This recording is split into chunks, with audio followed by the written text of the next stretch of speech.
শন প্রত্যয় যাতে বানান ভুল না হয়। আচ্ছা, এই ধাতুটি দ্বিত্ব হয়, যখনই শন হয় তখন শন যুক্ত হলে ধাতুটা দুবার করে উল্লেখ করতে হয়। কিভাবে দেখা যাক, এই পেজটা একটু মনোযোগ দিয়ে দেখো। পট ধাতু, আমি একটা ধাতু ধরে নিয়েছি পট ধাতু, তোমাকে বলো পট ধাতুর পরে শন প্রত্যয় যুক্ত করো। ঠিক আছে, শন প্রত্যয় কেন যুক্ত করব না, এখানে ইচ্ছা অর্থে পট ধাতুর পরে শন প্রত্যয় যুক্ত করতে হবে। কেন যুক্ত করতে হবে পট ধাতুর পরে শন প্রত্যয়, বলছে ইচ্ছা অর্থে পট ধাতুর পরে শন প্রত্যয় করতে হবে। সূত্র কি, জাস্ট একটা সূত্র আমি মনে রাখতে বলেছি শন থেকে, তাও খুব বেশি গুরুত্বপূর্ণ নয়। ধাত কর্মণ সমান কর্তিকাদ ইচ্ছায়াম, ইচ্ছা যদি বোঝায় তাহলে শন প্রত্যয় হবে। তাহলে এখানে শন প্রত্যয় কেন করলাম, ইচ্ছা বুঝিয়ে তাই, পড়ার ইচ্ছা বুঝিয়েছে তাই, পঠিতুম ইচ্ছতি তাই। আচ্ছা, তাহলে শন প্রত্যয় করলাম।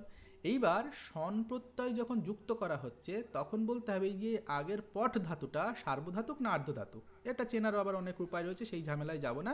আমরা সহজে পড়ার সময় খেয়াল করবো ধাতুতে একটা রস্যিকার এসেছে না আসেনি, এইটা একটু আমরা দেখে পড়বো। যাই হোক, আর্ধধাতুক হয়, এখানে কি হয়েছে, একটা পটের পরে দেখো রস্যই এসেছে, ভালো কথা, পটের পরে রস্যই এলো। আর শনের কি অবশিষ্ট থাকে, দন্তস্বয় হসন্ত, দন্তস্ব নয় কিন্তু, দন্তস্বয় হসন্তটাও গুরুত্বপূর্ণ। তাহলে দন্তস্বয় হসন্তর হলো, তাহলে পটের পর একটা রস্যই এলো আর দন্তস্বয় হসন্ত হলো। আর এই যে পট ধাতুটা, এটা দুবার লিখতে হবে। তাহলে পট দেখো আরেকবার লিখেছি, আর এই পরের পঠিস মানে আগের যেটুকু ছিল সবটাকে একসঙ্গে লিখেছি, আলাদা আলাদাও লেখা যেত, পট পট ই স এইভাবে লেখা যেত। তাহলে দেখো পট ধাতুটাকে দুবার লেখা হলো।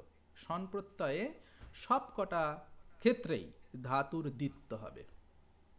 এই যে ধাতুর দ্বিত্ব হওয়া, একে বলা হয় অভ্যস্ত ধাতু। হ্যাঁ, এই ধাতুটাকে অভ্যস্ত ধাতু বলা হয়। আর প্রথম যে অংশটা থাকে তাকে অভ্যাস বলা হয়। অভ্যাস মানে কিন্তু আমরা যে অভ্যাস করি সেই অভ্যাস না, এটা গ্রামাটিক্যাল টার্ম। সনন্ত ধাতুর ক্ষেত্রে প্রথম যে পটটা রয়েছে একে অভ্যাস বলা হচ্ছে। তাহলে এখানে ধাতুর দ্বিত্ব হয়েছে দেখলাম, মানে ধাতুটা দুবার ব্যবহৃত হয়েছে। আচ্ছা, আর দন্তস্বটা হঠাৎ করে মূর্ধন্যস্ব হয়ে গেছে কেন, সত্য হয়েছে। আগের পৃষ্ঠায় যেমন বলছিলাম যে আগে যদি অকার আকার থাকে, হ্যাঁ, তাহলে আমরা বলবো দন্তস্ব হবে, কিন্তু দেখো আগে রসিকার রয়েছে, অকার আকার নেই, হ্যাঁ, তাহলে মূর্ধন্যস্ব হয়ে যাবে, এটা সত্য হয়েছে। আচ্ছা, তাহলে এইবার পট আর পঠিস এই যে অংশটা রয়েছে, এই পঠের ঠটা চলে যাবে। কেন, যে ধাতুটা অভ্যস্ত হচ্ছে, মানে যেটা পূর্বে রয়েছে, অভ্যস্ত হওয়ার পরে যে অংশটুকু অভ্যাস, সেই অংশটুকু মানে প্রথম প্রথম যে অংশটুকু, তার শুধুমাত্র প্রথম অক্ষরটি অবশিষ্ট থাকবে। প্রথম অক্ষরটি, প্রথম স্বরযুক্ত যে অংশটি সেইটা অবশিষ্ট থাকবে। তাহলে পয়ে অকার রয়েছে, এই স্বরযুক্ত অংশ, মানে সহজ কথাই হচ্ছে ধাতুতে যদি দেখো দুটো অক্ষর রয়েছে বা একটা অক্ষর একটা বর্ণ রয়েছে, প্রথমটুকু থাকবে। তাহলে পঠের প আর ঠয়ের মধ্যে কে থাকবে, প থাকবে। সব জায়গাতেই একই নিয়ম, যত ধাতু রয়েছে দেখবে সব জায়গাতেই প্রথম অক্ষরটা রয়েছে। তাহলে আমার সূত্র ধরা দরকার নেই, আমি এইভাবে মনে রাখতে পারি, কারণ আমি 11-12 লেভেল। আচ্ছা, তাহলে অভ্যস্ত ধাতুর স্বরযুক্ত অংশটি অবশিষ্ট রয়েছে। তাহলে স্বরযুক্ত, কারণ পঠে হসন্ত ছিল, এটা ব্যঞ্জনযুক্ত অংশ। আর বাকিটুকু যা আছে তাই। পরে বলল এই যে পয়ের সে স্বরটা রয়েছে, অকার রয়েছে, সেটা এখানে দেখিয়ে দিলাম, পয়ে কি স্বর রয়েছে, একটা অকার রয়েছে। তারপরে বললো এই অকারটা একটা রস্যই হয়ে যাবে। এটা কিন্তু ইটের রস্যই নয়, কিন্তু এই অভ্যস্ত ধাতুর যে অকার ছিল সেই অকারটা এখানে রস্যইকার হলো। আর পঠিসটা পঠিসই রয়ে গেছে, হয়ে প্রথম পয়ের সঙ্গে একটা রস্যইকার যুক্ত হয়ে গেল, পি পঠিস। এইটা একটা নতুন ধাতু তৈরি হলো। এতক্ষণ আমরা যে কটা প্রত্যয় পড়েছি, তব্বনীয়, নজ্জত, কপ, সত্রিশানোচ, লুট, ঘই, ত্রিচ, সবাই একটা নতুন শব্দ তৈরি করেছে। ধাতুর সঙ্গে প্রত্যয় যুক্ত হয়ে তারা শব্দ তৈরি করেছিল, প্রাতিপদিক তৈরি করেছিল, অব্যয় তৈরি করেছিল। যেমন লব প্রত্যয়, তমুন প্রত্যয়, তাজ প্রত্যয় অব্যয় তৈরি করেছিল, ততবতু প্রাতিপদিক তৈরি করেছিল, বাকিরাও প্রাতিপদিক তৈরি করেছে।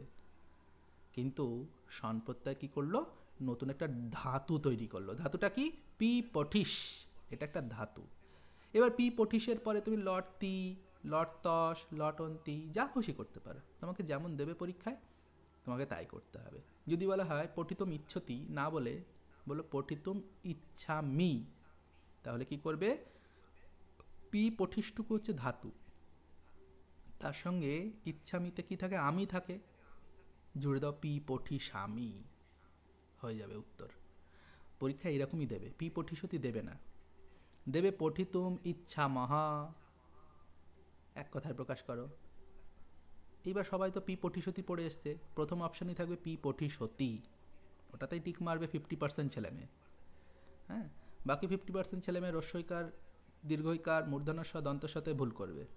বাকি 20% ছেলে মেয়ে বুঝে শুনে করবে। সেই 20%-এর মধ্যে ঢুকতে হবে এখানে। তাহলে পি পঠি স্বামীও হতে পারে। আচ্ছা, যাই হোক, তাহলে যখন তিতসন্তি যুক্ত করা হয় তাহলে মূল ধাতুটা ছিল পি পঠিস, একটা ধাতু, নতুন একটা ধাতু, যার মানে হচ্ছে পড়তে ইচ্ছা করছে, পড়তে ইচ্ছা করা একটা ধাতু। তার সঙ্গে তি যুক্ত করা হয়েছে। তি যুক্ত করলে একটা সব যুক্ত করতে হয় তার আগে, তিতসন্তি করে সব বিকরণ বলা হয়। এটা মাথা ঘামানোর দরকার নেই, সবের জায়গাতে একটা অকার থাকে, না হলে এই যে মূর্ধন্যশয় হসন্ত রয়েছে তার সঙ্গে তি যুক্ত করলে তো মূর্ধন্যশয় তয়রস্যি হতো, তাতে যাতে না হয় তাই মূর্ধন্যশয়ের সঙ্গে একটা অকার যুক্ত করে দিলেন পানিনি, হয়ে গেল পি পঠি স, তারপর তয়রস্যি। এবার তয়রস্যিও করতে পারো, তসও করতে পারো, অন্তিও করতে পারো, শীত হস্ত মি বসমস করতে পারো, তু তামন্ত হি তামতা আনিয়াবামও করতে পারো, কিন্তু পরস্মৈপদী ধাতু হলে পরস্মৈপদীতে করবে, তে আতে অন্তে কিন্তু এখানে করা যাবে না।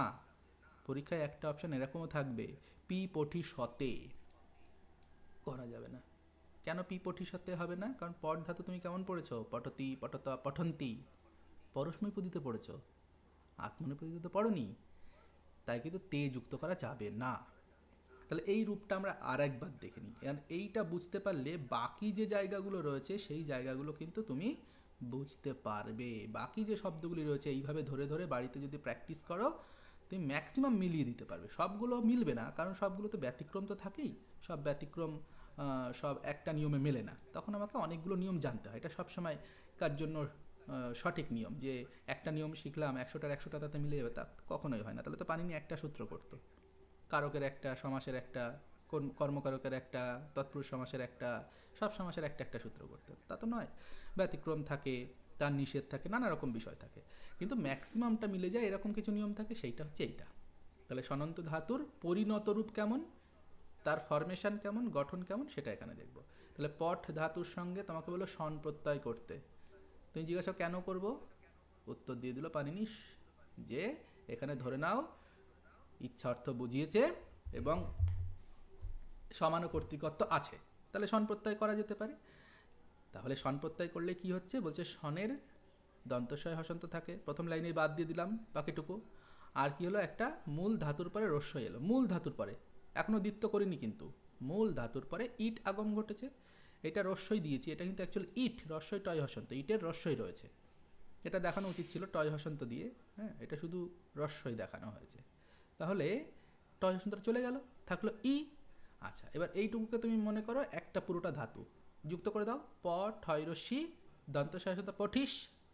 এবার দন্তস্বয় হসন্ত আর পরের লাইনে কী করলো, মূর্ধন্যস্বয় হসন্ত। কেন, এই একসঙ্গে যখনই লিখলাম তখন আগে রস্যিকার থাকায় দন্তস্বটা সত্যবিধানের কারণে মূর্ধন্যস্বয় হয়ে গেল, কোনো সমস্যা নেই এতে, গেল। আর ধাতুটা কী হবে বলেছি, দ্বিত্ব হবে, ডাবল হবে, দুবার লিখতে হবে। তাহলে পট পট ইস, ইক রস্যই ই আর দন্তস্ব, পট পট ইস, তাহলে এই অংশটা ডাবল হয়ে প্রথমে বসলো। তাহলে প্রথমে যে অংশটা বসে তাকে অভ্যাস বলে। সেই অভ্যাসের কতটুকু থাকবে, শুধু প্রথম অক্ষরটা থাকবে যেখানে স্বর যুক্ত রয়েছে, ঠয় হসনটা বাদ চলে যাবে কারণ ওখানে হসন্ত স্বর নেই, শুধু প থাকবে। এই পয়ে যে স্বর থাকবে সে অকার থাকুক, রসিকার থাকুক, যাই থাকুক, সেই স্বরটা কি হয়ে যাবে, রস্যই হয়ে যাবে। তাহলে অটা কি হয়ে গেল, রস্যই। তাহলে পয়ে অকার ছিল, সেই অকারটা গেল পি, পয় রস্যি, আর আগেই আমাদের পঠিস তৈরি হয়ে আছে, তাহলে হয়ে গেল কি পি পঠিস। ঠিক আছে, তাহলে পি পঠিস পর্যন্ত নতুন একটা ধাতু তৈরি হলো। এই নতুন ধাতুর পরে এবার তুমি তি যুক্ত করবে না তস যুক্ত করবে না মস যুক্ত করবে না মিশ যুক্ত, যা মানে মি যুক্ত করবে না বস যুক্ত করবে, তোমার ইচ্ছা, বা যা বলে দেবে তাই করতে হবে। পঠিতুম ইচ্ছাম, তখন পি পঠি সামও করতে হবে, এই অংশটুকু যা বলবে তাই করতে হবে। আচ্ছা, সে তোমার পড়তে চাওয়া উচিত, হ্যাঁ, বা তুমি পড়ো পি পঠি সতু, এখন পড়ার ইচ্ছা করো, পড়তে ইচ্ছা করছে না বললে হবে, পড়ার ইচ্ছা করো। তাহলে এই বাক্যটা অনুবাদ কী হবে, ভাবান পি পঠি সতু, এখন তোমার পড়ার ইচ্ছা করা উচিত, উচিত অর্থে বিধিলিঙ্গ করলাম, ওই সরি, এটা আদেশ করলাম, বিধিলিঙ্গ নয়, আদেশ করলাম তাই তুতামন্তু করেছি। আর বিধিলিঙ্গ করলে আবার এই করতে হবে, এতাম উ করতে হবে, সেইগুলোও করা যায়, কিন্তু অত কঠিনে যাবে না, অন্তত লট আর লোটে গেলেও যেতে পারে। তাহলে পি পঠিসতী রূপটা এইভাবে আমরা পেলাম। আচ্ছা, বাকিগুলোতেও কিন্তু এইভাবে বাড়িতে প্র্যাকটিস করতে পারো।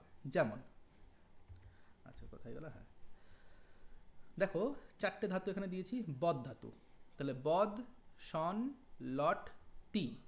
কি করে করব? শনের কি থাকবে? দন্তস থাকবে। আর বদের কি থাকবে? দুবার বদ হবে, বদ, তারপরে দয় হসন্ত, তারপর আবার বদয় হসন্ত, বদ বদ, শনের স থাকবে। আর পরের যে বদ রয়েছে তারপরে কি আসবে? একটা রস্যই আসবে।